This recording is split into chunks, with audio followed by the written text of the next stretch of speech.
Hello students, welcome to LearnGuru Classes. So today I am going to teach you how to convert a decimal expansion into equivalent rational number. Okay, so there are two types of decimal expansion as already been taught to you in the last classes, that there are two types of decimal expansion: terminating decimal expansion, non-terminating decimal expansion. Okay, so we will try to convert the terminating decimal expansion into equivalent rational number and non-terminating decimal expansion into its equivalent rational number. So today only terminating decimal expansion in the form of a rational number will be covered. So let's start our class. Okay, so on the left hand side I have given you the rules that should be used while converting it into rational number, and here I have taken 3 examples. Okay, so we will take the examples one by one, and accordingly we will follow the rules to solve the sums. Okay, so the first question is 0.15. So what is given in the first step? You are to obtain the decimal expansion. So this is the decimal expansion. Okay. Second is determine the number of digits in the decimal part. So this is the decimal expansion. So this has a whole number part and a fractional part, right? So fractional part means the number of digits after the decimal point. So how many digits are after the decimal point? 2 digits are under the decimal point. So just write down for clarity: number of digits in the decimal part. How many number of digits? 2 number of digits. Okay, so the 2 steps are being covered.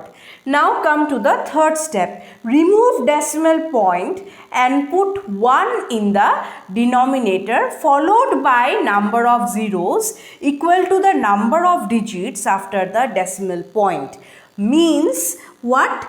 We will remove the, we will write 0.15 equal to 15. Okay, so by writing 15, what we do? We have removed the decimal point and only we have written 15. Now now you take, since you are converting into a rational number, means you are transforming the decimal number in the form of P by Q. Right, so you should have a numerator as well as you should have a denominator. So these are the 2 prerequisites for converting any decimal expansion into rational number. Right, so 15, after removing the decimal point, we are writing 15. So 15 becomes the numerator, and in denominator what we should write? Just write 1. Okay, now check how many number of digits are after the decimal point. Already you have determined that two digits are after the decimal point. So with that we will just replace it with 2 zeros. Since 2 digits are after the decimal point, so we will be replacing it with 2 zeros. Now you tell me, is this of the form of P by Q, where Q is not equal to 0? Yes. Can you call it as a rational number?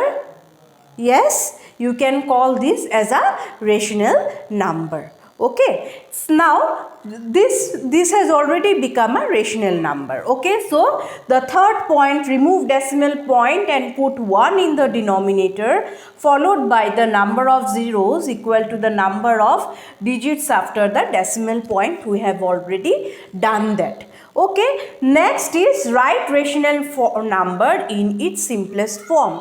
Now you have to check whether there are common factors in both the numerator and the denominator, and you have to cancel those common factors. Now check, 15 is divisible by 5, 100 is also divisible by 5. So we can further reduce it to 5 3s are 15, 5 2s are 10, 20. We can just reduce it to 3 by 20. Can you reduce 3 by 20 further? No, you cannot reduce 3 by 20 further. So we will write the final answer as 3 by 20. So the 3 by 20 is also of the form of P by Q, where Q is not equal to 0. Okay, so this is how we convert any decimal expansion, terminating decimal expansion into equivalent decimal form, into equivalent rational form. Okay, so let's move on to the next sum. The next sum is B, the sum B, that is 0.675. So again we will see the steps. First of all, obtain the decimal expansion. So this is the decimal expansion. Determine the number of digits after the decimal point. So, so number of digits after decimal point. How many number of digits are there? 6, 7, 5. So 3 digits are there after the decimal point. So you will write 3. Next step is remove the decimal point and put 1 in the denominator, followed by the number of zeros equal to the number of digits after the decimal point. So what will you do? For converting it in the form of P by Q, you have to have a numerator as well as a denominator. So what do? We do so by removing the decimal point. We will just remove the decimal point and we will write 675. Okay, divided by 1, and see how many number of digits are there after the decimal point.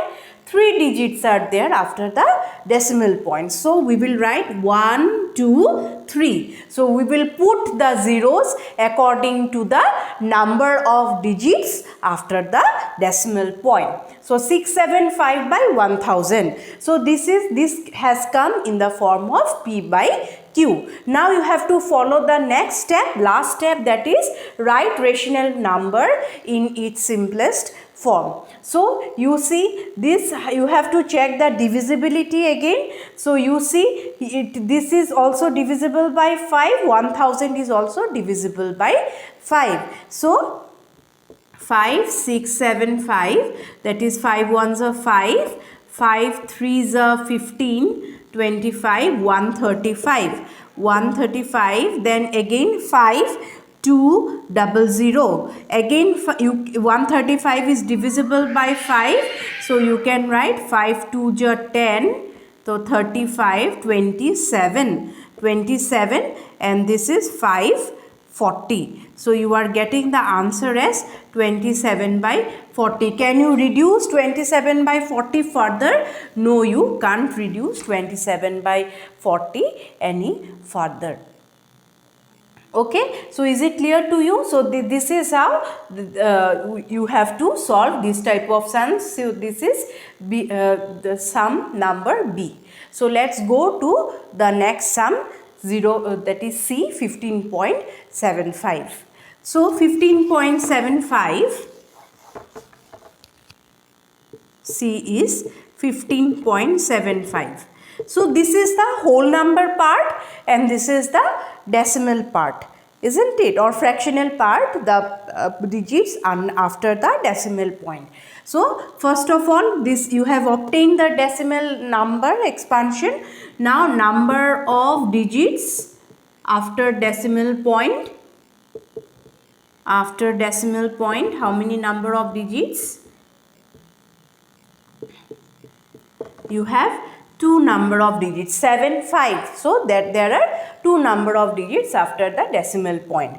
Now to get the form of P by Q, what you need to do, you just have to 15.75 equal to, we will remove the denominator and we will write 1575. Okay, and so since there are, you have to put 1 in the denominator and 2 digits are after the decimal point, so you will write 0, 0.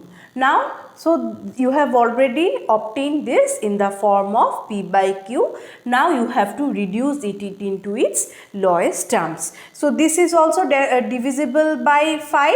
This is also divisible by 5. So what are you supposed to do?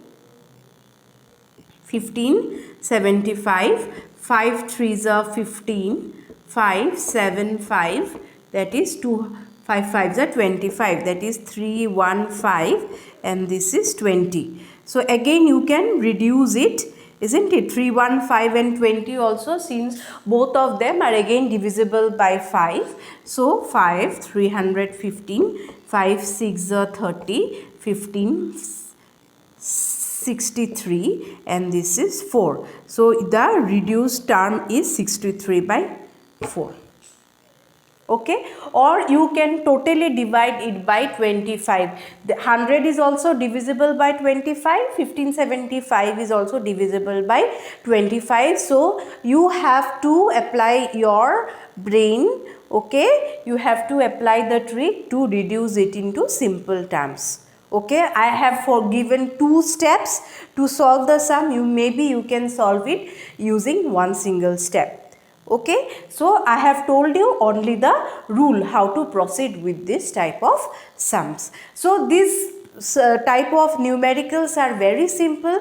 You can easily solve this type of sums for terminating decimal expansion. Okay, so in the non-terminating decimal expansion there are certain rules, there are certain complicated rules, lengthy rules, not complicated, lengthy rules which you need to follow for solving this type of sums. Okay, so that will be covered in the next class. Okay, so today I am ending the class here. So if you find this video helpful, please subscribe to LearnGuru Classes, like and share it with your friends, family and relatives. So thank you so much. Bye bye.